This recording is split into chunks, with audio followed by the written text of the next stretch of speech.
Hi, welcome back to Corona Chronicles. We're in chapter 8. We saw last time that there were the 7 angels waiting to be given 7 trumpets to blow them. We saw that there was a silence, a hold it, and then the prayers of God's people. And now we're going to see the 7 angels blow the trumpets. So we're starting at verse 6 of Revelation 8. Then the 7 angels who had the 7 trumpets prepared to sound them.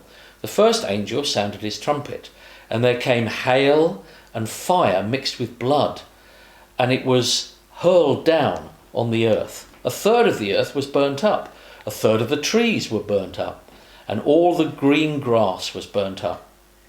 The second angel sounded his trumpet, and something like a huge mountain, all ablaze, was thrown into the sea. A third of the sea was turned into blood, and a third of the living creatures in the sea died, and a third of the ships were destroyed. The third angel sounded his trumpet, and a great star blazing like a torch fell from the sky on a third of the rivers and on the springs of water. The name of the star is Wormwood.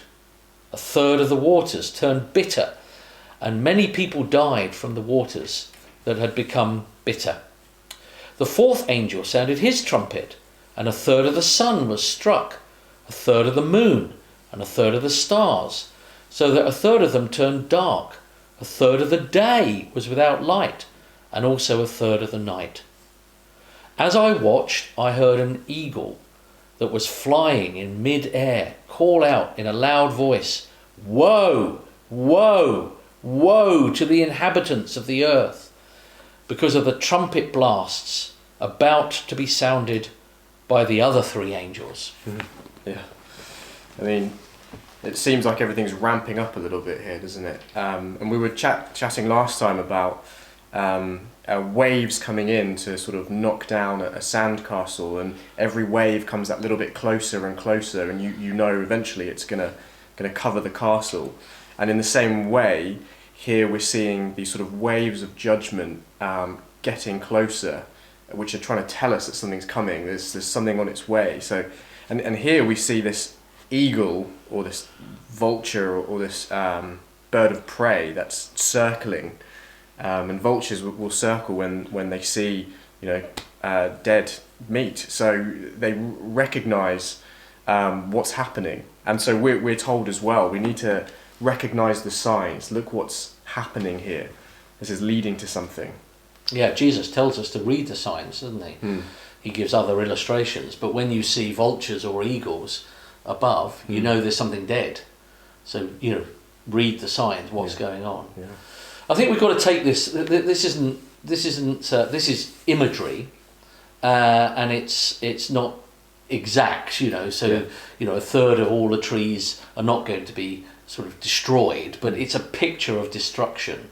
We had a quarter in the last series of 7, and now it's a third. And as you say, it's getting stronger, and we're to be listening to this.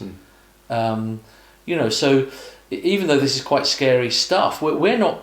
The trouble is, I think we people are trying to make heaven on earth all the time, aren't we? We try to, even save the planet as if we can save it, and we're trying to, make a pleasant place. But God is saying, hey, look, everything's gone wrong.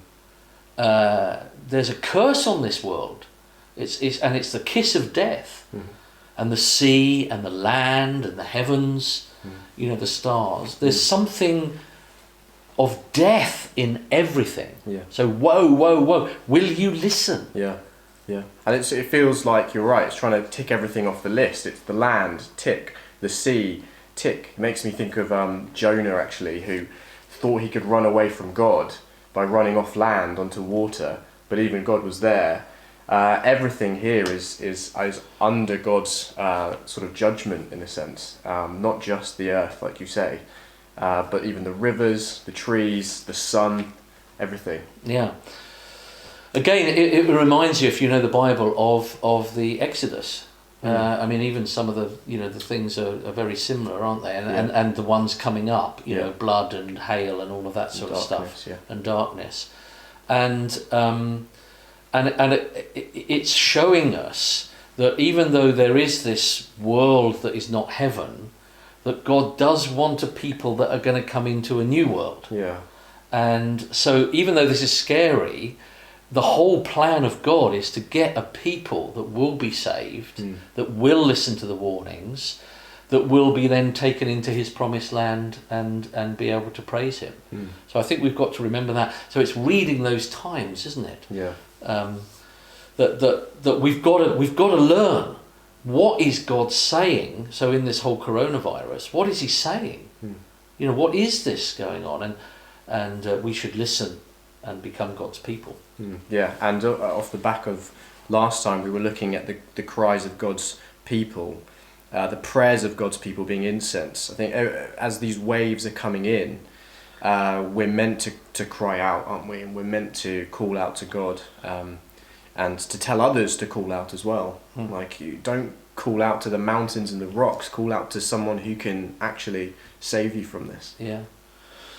So there we are in this. I hope that you're turning to God and praying, and even though these waves are painful and destructive, they are meant to show us that we're creatures that need a creator. So why not turn some of this into prayer right now and ask God to help us and help this nation to hear that they may become followers of him. See you next time.